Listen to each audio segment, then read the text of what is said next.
Bismillahirrahmanirrahim. Assalamualaikum warahmatullahi wabarakatuh.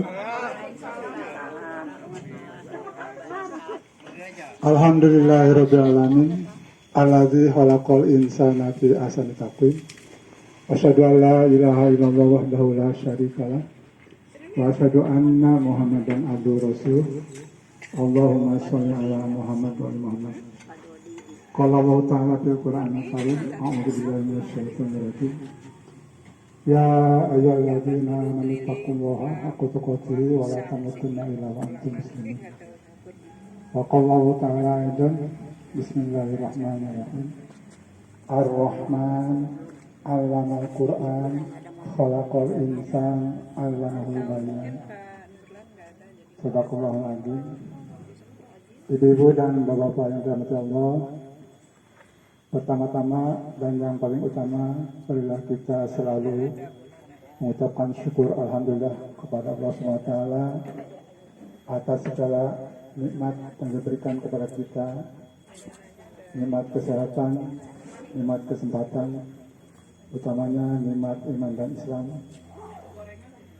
dan juga salawat dan salam semoga selalu tercurahkan kepada Nabi besar Muhammad SAW, kepada keluarganya, kepada sahabatnya, kepada umatnya hingga akhir zaman. Insya Allah termasuk kita di dalamnya. Amin ya Allah ya Rabbal alamin. Tak lupa juga mari kita doakan saudara-saudara kita, warga Bugar Muhajirin, warga RW 02 Pasir Layung, warga jamaah Masjid Muhajirin yang pada saat ini sedang diberikan cobaan oleh Allah SWT, antara lain Ibu Lina, istrinya Pak Suhardi yang baru dioperasi, dan juga orang tua kita yaitu Bapak Hajiaan, warga RT 03 yang pada saat ini sedang dirawat di Santo Yusuf. Kita doakan, kita mohon doa kepada Allah SWT, semoga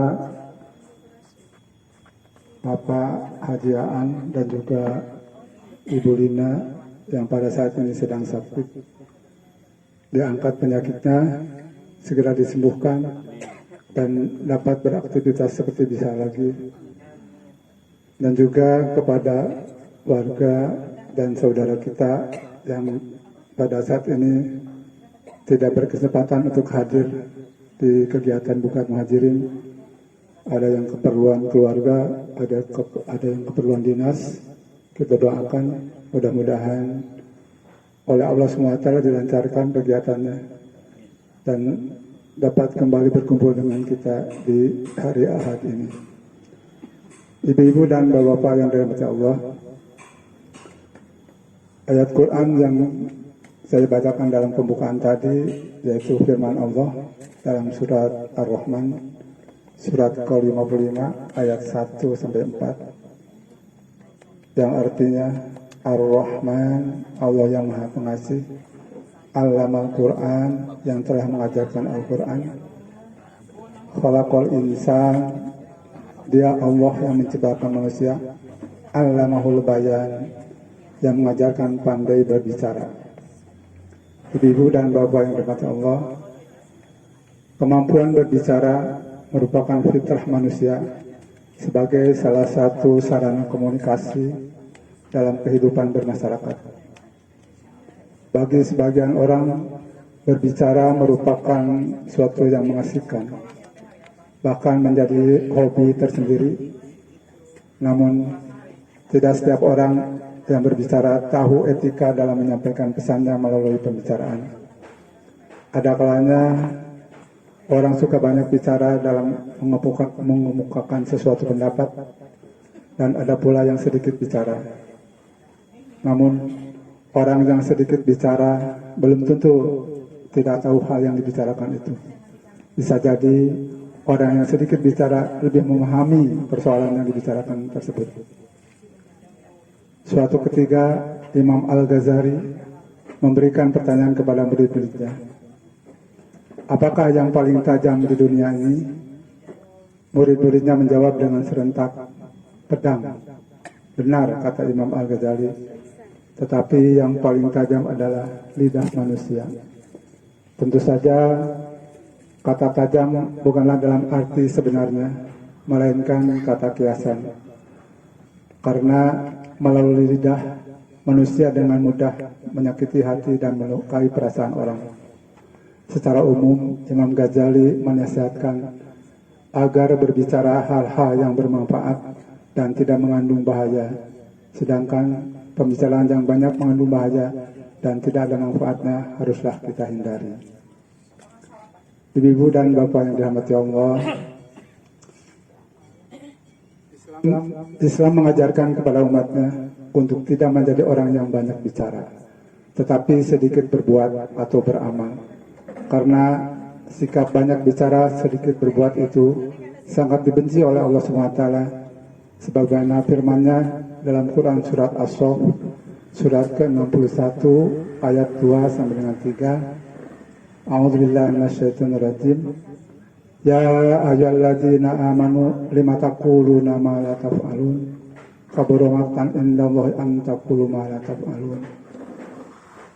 Yang artinya, hai orang-orang yang beriman, mengapa kamu mengatakan apa yang tidak kamu perbuat? Amat besar kebencian di sisi Allah bahwa kamu mengatakan apa-apa yang tidak kamu kerjakan. Orang Islam diserukan agar setiap kata yang diucapkan sesuai dengan perbuatannya. Tidak patut seorang Muslim jika hanya bisa menyuruh tetapi tidak bisa memberikan contohnya. Jika kita bercermin pada pribadi Rasulullah SAW, maka kita akan menemukan pada diri beliau sebuah teladan yang amat sempurna. Setiap kali beliau memerintahkan suatu amal atau ibadah, beliaulah yang memulai pekerjaan tersebut, sehingga tidak ada suatu amal apapun yang dilakukan para sahabat kecuali hal itu telah dicontohkan oleh Rasulullah SAW.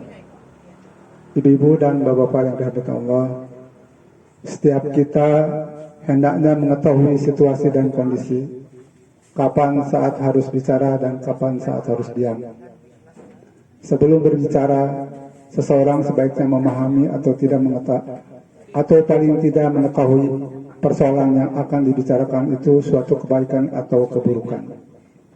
Jika sesuatu itu baik dan dirasa perlu untuk dikomunikasikan, maka sampaikanlah dengan penuh kebaikan. Tetapi sebaliknya, jika sesuatu yang ingin disampaikan itu suatu keburukan dan bisa menimbulkan fitnah, maka sebaiknya tidak perlu disampaikan. Atau jika harus disampaikan, sebaiknya tidak lebih dari apa adanya, tidak dikurangi dan tidak ditambah. Cara yang baik atau diam adalah suatu kebaikan. Sekali lagi, berbicara yang baik atau diam adalah suatu kebaikan. Yang untuk saat ini sedikit sekali orang yang melakukannya. Padahal Rasulullah SAW telah bersabda, "Man kana yu'minu billahi wal yawmil akhir, kul khairun aw liyasmut." Yang artinya, barang siapa yang beriman kepada Allah dan hari kiamat, hendaklah dia berkata yang baik atau diam. Ibu dan bapak-bapak yang dirahmati Allah, lidah secara fisik hanya pendek dan lunak, yang dibatasi oleh barisan gigi yang kokoh dan kuat. Namun demikian, masih saja lidah itu sewaktu-waktu menjadi bahaya laten. Ternyata dia bisa menjadi lebih panjang dari jalanan yang ada. Setiap kata dan ucapan yang keluar dari mulut diterbangkan kemana-mana. Bahkan terkadang masih bisa terus diabadikan hingga pemilik lidah itu tiada. Ketajamannya juga bisa melebihi mata pisau. Hanya karena ucapan, maka korban bisa berjatuhan, meninggalkan luka berkepanjangan, bahkan melahirkan pendendam dan menjadikan orang sakit hati. Lidah juga bisa lebih berbisa daripada ular yang lebih berbisa sekalipun. Betapa banyak orang tidak menyadari alangkah banyak dosa yang telah dikumpulkan melalui lisannya. Lebih dari itu, tidak jarang Kehancuran seseorang terjadi karena kurang berhati-hati menyusun kata-kata di atas lidah. Karena terlalu banyak bicara akan mengakibatkan kemampuan otak menurun yang membuatnya lemah, sehingga kata-kata yang keluar tanpa kontrol dalam pembicaraannya.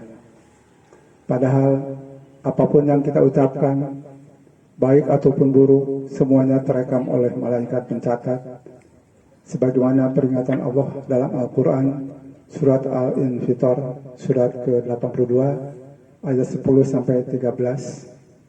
Wa inna alaikum lahafidin, kiraman katibin, ya'lamuna ma taf'alun.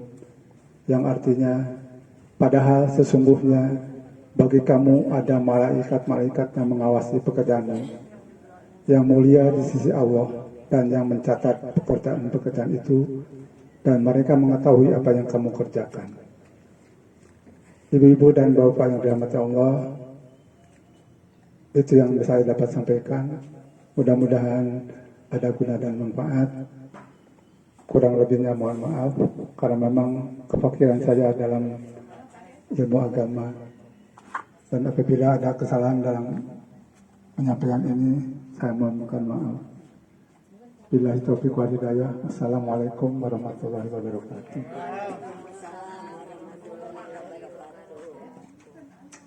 Waalaikumsalam warahmatullahi wabarakatuh.